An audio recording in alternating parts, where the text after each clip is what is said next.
Picture this. Sunday, 2 empty coffee mugs, a calendar with sticky notes, and that one question that can make the room tense. Who gets the Eagles game this weekend? Small scene, big stakes. That tiny decision is exactly where many parenting plans begin, right at the kitchen table. Welcome to Danny's Den. Let's chat. Quick promise, by the end of this episode, you'll have short scripts to keep a tough talk productive, the basic checkpoints that make a DIY plan usable, and a tiny music ritual to smooth handoffs. No legalese, just usable tools. Okay, what makes a kitchen table plan actually stick? 3 simple things: clarity, dates, and signatures. Clarity means saying times and places out loud and in writing. Not every other weekend, but every other Friday at 6 p.m., pick up at Grandma's driveway. Dates. Add start dates, and if it's a repeating schedule, show how it flips with holidays. Judges and mediators love specifics. Signatures. Both parents sign and date. If you can get a notarized copy, even better. It's an inexpensive way to signal seriousness. You might be thinking, they'll never agree. I hear that a lot. Try this line. Can we try this for 6 weeks and revisit? Small asks lower the bar for yes. Or maybe your thought is, this sounds too legal. Nope, you don't need court phrases. Plain language that anyone could read and follow is perfect, right? Before you sit down, gather 3 things: a monthly calendar, digital or paper, school and medical contact info, and a list of routines you want protected, like bedtime, therapy, and yes, game day traditions. Bring them to the table, visible. Having a paper calendar in front of you changes the energy. It turns memory into evidence, and blame into logistics. Start the talk with a 5-minute check-in, 1 sentence each. What you most want for the child this week. No interruptions. A quick ritual that keeps the focus on the kid, not the fight. Opening lines matter. Try, I want us to make this predictable for Jamie. Can we list the must-haves first? Or, Sundays are important for your Eagles time. Let's map that so Jamie knows what to expect. When words heat up, have a built-in cool down. Say, I hear you. Let's take a breath and write that down so we can sleep on it.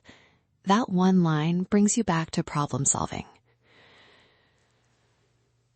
If someone lashes out, you never respect my time, your practiced reply can be, let's set a clear handoff window so that doesn't happen. Short, neutral, redirects to logistics. And if the other parent hears this won't work, try, can we pilot this for a month? A trial reduces the fear that you're locking someone into forever. When you reach agreement, seal it immediately. Say it aloud, write it in the shared doc, both sign and date. Then photograph the signed page and save a copy. Little steps that make the plan durable. Role-play the worst-case script before you need it. One person practices escalation, the other practices calm redirection. It sounds odd, but rehearsal lowers adrenaline when the real moment arrives. Let's be blunt about limits. If there's any history of violence, threats, or one parent withholding the child, stop. Step away from DIY and contact a lawyer or a local safety resource immediately. If talks stall, mediation is your next best stop. Mediators translate tension into workable language and help you draft something a court is likely to accept later. Now, game day routines, because I know people care. Be specific. Who has the child at kickoff? Who has them for post-game dinner? And what happens if a parent can only stream the game? You can make sports part of the schedule. Alternate Sundays, trade Saturdays, or agree that holidays override regular game day rules. Write those swaps down so the season doesn't become a scrimmage of arguments. Micro-planning handoffs helps more than you think.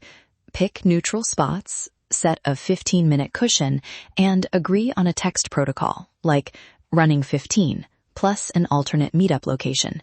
Turns chaos into a logistics problem. My favorite, a music ritual for transitions. Make a short shared playlist, 2 or 3 songs that mean we're changing homes. When the song starts, the kid knows it's time to wrap up. Predictability reduces anxiety. Sample handoff ritual. Play a 30-second song the child picks, share the agreed 2-line goodbye, then confirm the next swap date out loud. It's tiny, but those consistent cues help kids feel steady. Quick checklist to bring to the table.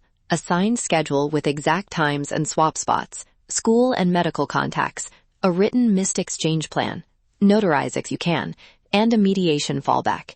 Keep it simple. If you're worrying, is this legal enough? Remember, specific, dated, signed, and reasonable is what courts respect. This doesn't replace tailored legal advice, but it puts you in a better position if you ever need counsel.